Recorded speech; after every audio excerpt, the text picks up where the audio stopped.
অনেক অনেক বছর আগে আকাশপারে এক পরীলোক ছিল, সেখানে বাস করত অসংখ্য জাদুময় সুন্দর পরী। এদের মধ্যে সবচেয়ে শক্তিশালী ছিল আয়রা পরী।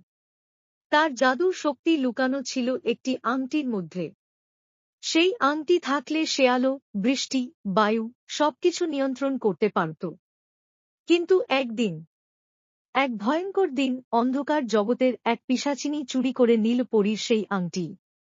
তখন থেকেই পৃথিবীতে নামল অশান্তি, রোদের জায়গায় ঝড়, ফুলের বদলে কাটাঝোঁক, আর মানুষের মুখে হাসির বদলে ভয়ের ছায়া। এক ছোট্ট গ্রামে থাকত লীনা নামে এক দয়ালু ও সাহসী মেয়ে। সে সবসময় স্বপ্ন দেখত পরীদের মতো উড়তে, আকাশে যেতে। এক রাতে স্বপ্নে আয়রা পরী তার কাছে এসে বলল, লীনা, তুমিই পারে আমার হারানো আংটি ফেরত এনে পৃথিবীকে বাঁচাতে।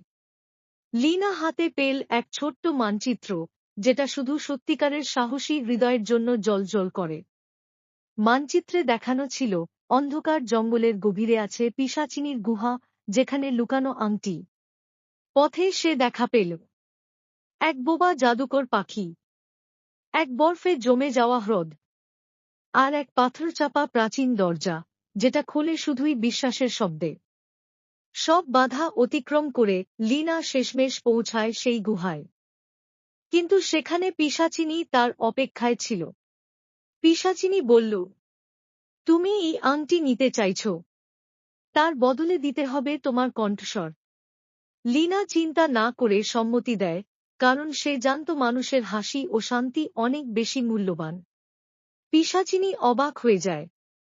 তার অভিশাপ নিজেই উল্টে যায়, কারণ নিঃস্বার্থ আত্মত্যাগ হল সবচেয়ে বড় শক্তি। পরীর আংটি নিজেই লীনার হাতে উঠে আসে। সেই মুহূর্তেই আকাশে আলো ফুটে, ঝড় থেমে যায়, ফুল ফুটে উঠে চারপাশে। আয়রা পরী ফিরে এসে লীনাকে জড়িয়ে ধরে। পরীরা লীনাকে নিজেদের একজন বানায়। তার দেওয়া কণ্ঠস্বর ফিরে আসে, বরং আরও মধুর হয়ে। সে এখন আকাশপরীর প্রথম মানব বন্ধু, যার নাম সোনার অক্ষরে লেখা রইল পরীলোকে। আসল জাদু লুকিয়ে থাকে আত্মত্যাগ, সাহস আর ভালোবাসার মধ্যে।